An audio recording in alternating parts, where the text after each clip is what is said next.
Immortality sounds like the ultimate cheat code in anime, right? But Frieren flips that on its head and turns living forever into the loneliest curse imaginable. Now, most animes treat immortality like a flex, a way to make characters untouchable, unkillable, un-F-wittable. But Frieren treats it like grief. The show isn't about power, it's about the pain of outliving everyone you love. Think about the very first arc. Frieren returns after a mere 50 years, to her, barely a blink. But when she meets Himmel again, he's an old man, a short old man, I might add.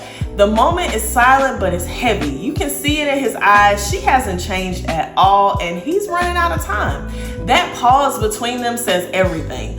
For Frieren, immortality isn't strength, it's distance. The gap between her and everyone else just keeps getting wider. This is kind of like the people in our lives, our parents, our grandparents. They've lived long lives, but the hardest part isn't really the living of their lives. It's everything that they kind of lost along the way, and then eventually, you know, they're gonna go on without us. And then one day it's gonna be us going on without our kids, our grandkids, our friends. If an anime has ever had you in your feelings, I need you to hit that like button. You're in the right place.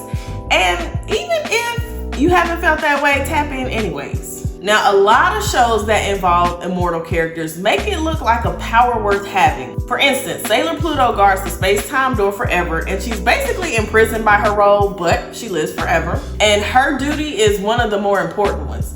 Sailor Saturn can reset life by becoming a baby again when she uses her power, so there's endless opportunities there. Then on the other end of the spectrum, you've got Bond and Gother in Seven Deadly Sins. Now, Bond heals endlessly, but he carries every scar with him.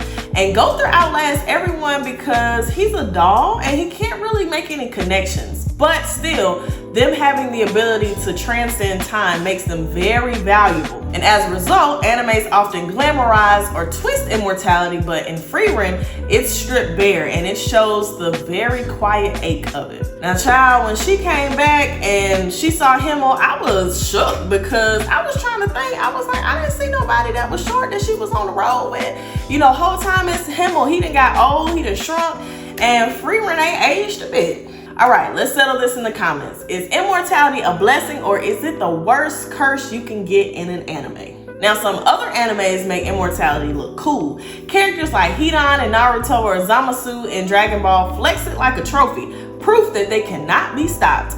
But Frieren strips away all of that glamour. 50 years feels like a blink to her, and that's the real horror, because for everyone else, those 50 years are a lifetime that they will never get back. Have you ever heard someone older say, you know, I feel like I got more years behind me than ahead of me? And that raises the question.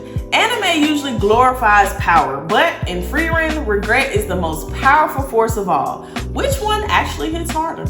If you thought this was heavy, wait until you hear my take on Erased. That show makes you feel the weight of every single choice. You know, maybe immortality isn't a gift. Maybe it ain't a curse either. It's just a reminder that even if you live forever, you'll never have enough time. When one arc ends, another one begins. See you next time.